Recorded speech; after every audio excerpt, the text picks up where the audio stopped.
Bismillahirrahmanirrahim. Selamat siang, Abang. Tonton, nama saya Hadrim Laksmana dengan NIM 333220068. Pada kesempatan kali ini, saya akan menjelaskan dan menjabarkan dari tugas mingguan eh, Praktikum Statistika 2, modul kedua. Langsung saja ke dalam soalnya. Di sini ada total 6 soal dan saya bagian dari sisi satu juga. Jadi untuk soal pertama, yaitu jelaskan apa yang dimaksud dalam uji hipotesis. Sesuai namanya, kata hipotesis itu berasal dari bahasa Yunani yang terbagi menjadi dua kata, yaitu hipo dan tesis, di mana hipo yang berarti lemah dan tesis yang berarti teori atau pendapat. Nah, jadi hipotesis merupakan sebuah bagian atau dugaan yang masih lemah, yaitu dari hipotesis sendiri. Dan sedangkan uji hipotesis itu apa? Uji hipotesis itu merupakan salah satu cabang ilmu statistika inferensial yang digunakan untuk menguji kebenaran atau suatu pernyataan secara statistik untuk menarik dari hipotesis tersebut, apakah kita akan memakai hipotesis tersebut atau enggak. Jadi pilihannya antara diterima atau ditolak dari hipotesis tersebut. Itu soal nomor satu. Nanti selanjutnya untuk nomor dua, apa perbedaan antara hipotesis nol, H0, dan hipotesis alternatif? Itu HA. Jadi, dalam struktur pengujian hipotesis akan dirumuskan dengan menggunakan istilah hipotesis nol. Nah, hipotesis nol ini itu mengacu pada hipotesis yang ingin kita uji dan dilambangkan dengan H0. Nah, ini dan penolakan dari H0 itu mengarah pada penerimaan hipotesis alternatif dilambangkan dengan H1. Jadi H1 ini atau bisa dibilang HA.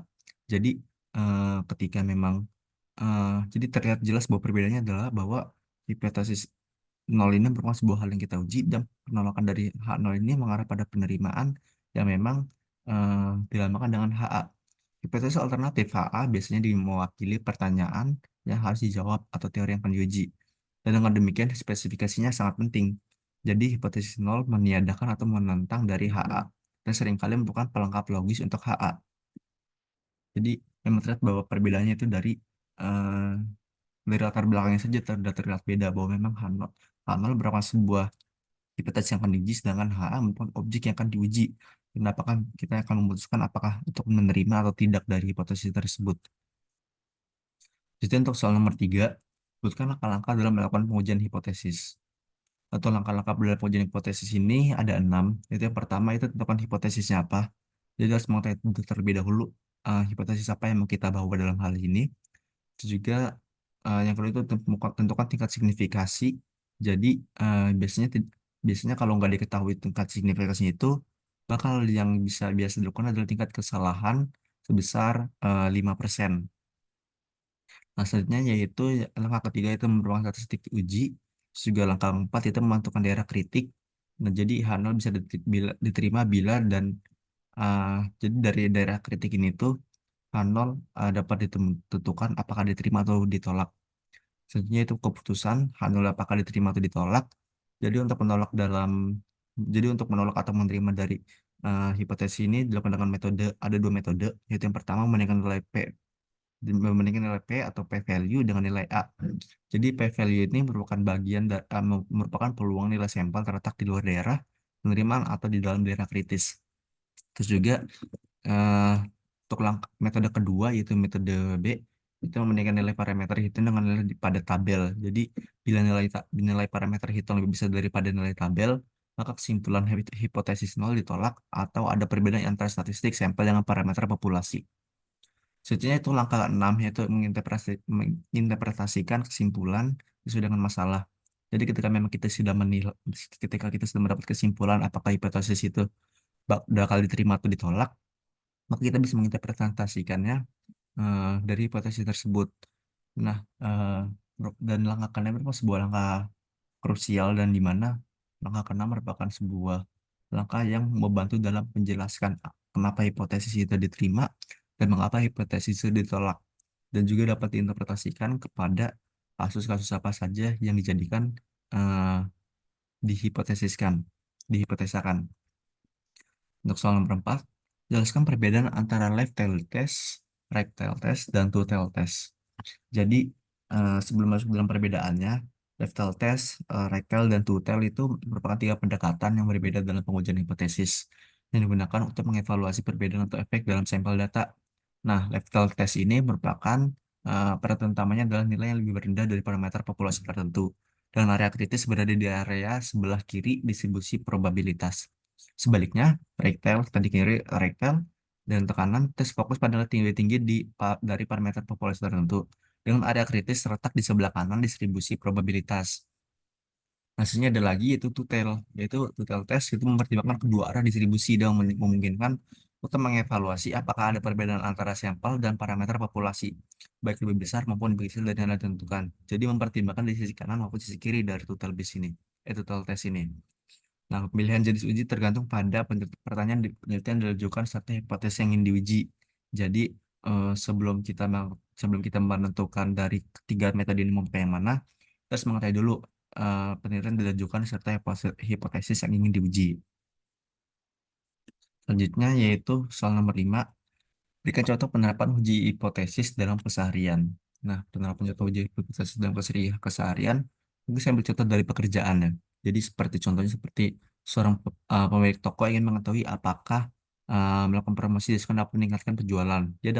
Jadi si penjual toko itu dapat melakukan uji hipotesis yang membandingkan penjualan sebelum dan setelah penerapan promosi diskon. Jadi jika peningkatan penjualan setelah promosi diskon signifikan, dalam hal ini berarti nilai P yang rendah, maka pemilik toko dapat menyimpulkan bahwa promosi diskon efektif dalam meningkatkan penjualan. Oke, selanjutnya untuk contoh kedua, seperti contoh seorang pelatih sepak bola yang ingin mengetahui apakah latihan tambahan sebelum pertandingan dapat meningkatkan performa timnya. Jadi, hipotesis nolnya yaitu adalah dalam latihan tambahan tidak memiliki efek signifikan terhadap performa tim. Sementara hipotesis alternatifnya, HA-nya, bahwa latihan tambahan meningkatkan performa. Dengan mengumpulkan data performa dari sebelum dan sesudah latihan, maka si pelatih tersebut dapat mengetahui dan menggunakan uji statistik untuk membandingkan rata-rata performa dan menentukan apakah ada perbedaan yang signifikan. Jadi, jika nilai P kurang dari tingkat signifikan yang ditetapkan, maka pelatih dapat menyimpulkan apakah latihan tambahan memiliki dampak signifikan atau tidak terhadap performa timnya. Selanjutnya, eh, untuk soal ke-6, jadi company mengklaim bahwa pada setiap produk biskuit yang diproduksi mengandung paling banyak 3 gram lemak jenuh. Asumsikan jumlah rata-rata aktual lemak jenuh per biskuit adalah 3,15 gram dan standar deviasi sampel adalah 0,5 gram. Pada tingkat signifikasi 0,05, berapakah probabilitas produk tersebut memiliki type 2 error atau kesalahan tipe 2 untuk pengukuran sampel 40 biskuit. Jadi untuk soal nomor 6, kita coba selesaikan permasalahan tersebut dalam RStudio. Nah, di sini kita dalam soal nomor 6 kita mengetahui bahwa N-nya itu 40 dengan sigmanya 0,5. Jadi dapat diketahui dari N40 itu dapat kita lihat dari ukuran sampel itu sebesar 40 biskuit dan 0,5 itu dapat lihat dari standar deviasinya. Nah, untuk soal ini kita input aja. Nah, sudah kita input, terus selanjutnya kita mencari nilai standar deviasi dari mean. Nah, ini dengan rumus sum dengan sigma dibagi SQRT kali N. Jadi, sum ini dapat kita artikan atau nama lain dari min atau mean. Jadi, bisa kita run aja. Nah, dapat diketahui bahwa nilai standar deviasi dari meannya itu sebesar 0,0790564. Nah, eh, selanjutnya kita mencari atau menghitung lower bound atau batas bawah dari rata-rata sampel yang sudah kita hitung di atas. Eh, jadi kita jadi dengan rumus Q-nya sama Q norm alpha min M SD sem lower tail lower the tail sama dengan false. Jadi bisa kita run aja. Nah, jadi memiliki hasil 3,130037. Jadi dapat diketahui bahwa memang lower bound atau batas bawah rata-rata sampel itu selama tidak di bawah 3,13 ini masih dapat diterima karena memang lower bound itu sebesar 3,13. Nah, selanjutnya kita harus mengetahui dulu berapakah probabilitas. Jadi kan pertanyaan tadi ada berapakah probabilitas produk tersebut memiliki kesalahan tipe 2. Nah, itu dapat kita ketahui dari rumus tersebut dengan NA-nya itu kan tadi sebesar 3,125 gram. Terus juga dengan batas bawahnya itu 3,13 3,13.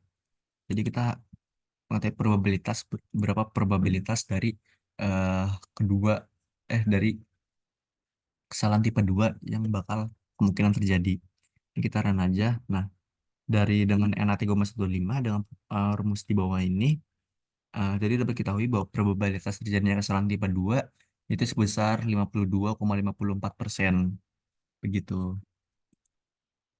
Sekian untuk presentasi dan penjabaran dari tugas mingguan praktikum statistika 2 eh, modul 2. Kurang lebih mohon maaf. Saya Adrian Budi pamit undur diri. Assalamualaikum warahmatullahi wabarakatuh.